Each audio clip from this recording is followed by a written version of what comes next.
बिल्कुल भी नहीं होता है। कस्टडी कौन तय करता है, कौन डिसाइड करता है? सबसे पहले है फैमिली कोर्ट, डिस्ट्रिक्ट कोर्ट और कंप्लेंट कोर्ट। यानी कि बिना कोर्ट आदेश के सिर्फ पुलिस यह फैसला नहीं कर सकती कि बच्चे माँ के पास रहेगा या पिता के पास रहेगा। बहुत लोगों को ये बात ही पता नहीं होती कि डर के कारण वो क्या करते हैं, पुलिस डराती धमकाती है, पुलिस ने बोल दिया तो मतलब ये सच है, तो वो बच्चे को माँ को दे देते हैं। ठीक है, लेकिन कानून क्या कहता है कि चाइल्ड कस्टडी एक सिविल मैटर है, ना कि पुलिस डिसीजन है। माना हाँ, अगर बच्चे की सेफ्टी का गंभीर खतरा है तो पुलिस टेम्पररी इंटरवेंशन कर सकती है उसमें, उस समय ऑन द स्पॉट, जब कुछ सिचुएशन ही अलग हो रही हो, बहुत ज्यादा क्रिटिकल गंभीर हो रही हो। लेकिन फाइनली कस्टडी हमेशा कोर्ट ही तय करता है, पुलिस बिल्कुल नहीं तय करती है। नंबर 2 है पिता के अधिकार क्या होते हैं, इसमें पिता क्या कर सकता है। तो अब बात करते हैं पिता के अधिकारों की, उसके पास क्या राइट्स है। बहुत लोग मानते हैं बच्चे पर सिर्फ माँ का अधिकार होता है, पिता का कोई नहीं होता है, लेकिन ये पूरी तरीके से सही बिल्कुल नहीं है। जितना हक, जितना प्यार माँ करती है उतना हक और उतना प्यार पिता भी करता है, तो दोनों का इक्वल राइट बनता है। ये नहीं है कि सिर्फ माँ के पास ही रहेगा बच्चा और पिता के पास नहीं रहेगा।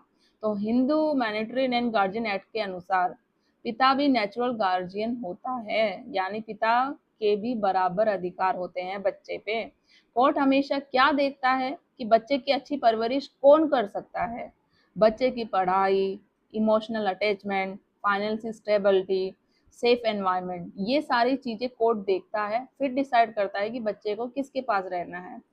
जरूरी है, बहुत केसों में ये भी होता है पिता को ही सारे राइट्स मिले गए हैं क्योंकि माँ को नहीं मिली गई है, तो ये कहीं कोर्ट में तय नहीं है कि सिर्फ बच्चा है तो अगर डिस्प्यूट चल रहा है हस्बैंड वाइफ में तो वो कस्टडी सिर्फ माँ को मिलेगी, पिता को नहीं मिलेगी। ये सारी चीजें कोर्ट देखता है, जो मैंने बताया, बच्चे की पढ़ाई, इमोशनल, उसका फ्यूचर कहाँ स्टेबल है, तो वो सारी चीजें करके कोर्ट है फिर डिसाइड करता है बच्चे की कस्टडी किसको मिलेगी।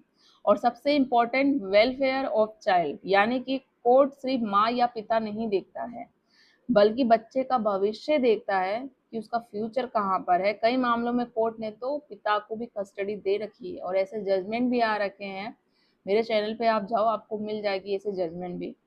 नंबर 3 है, अगर पुलिस घर आ जाए तो आपको क्या करना चाहिए और आप पे दबाव डाले कि बच्चा आपको देना पड़ेगा। तो सबसे जरूरी और प्रैक्टिकल बात यही है कि अगर पुलिस आपके घर आ जाए, कहे कि बच्चा माँ को दे दो, तुम्हारा कोई राइट्स नहीं है, बच्चा आपसे छीन लिया जाता है जबरदस्ती, तो आपको क्या करना है? एक तो सबसे पहली बात, लड़ाई नहीं करनी है आपको।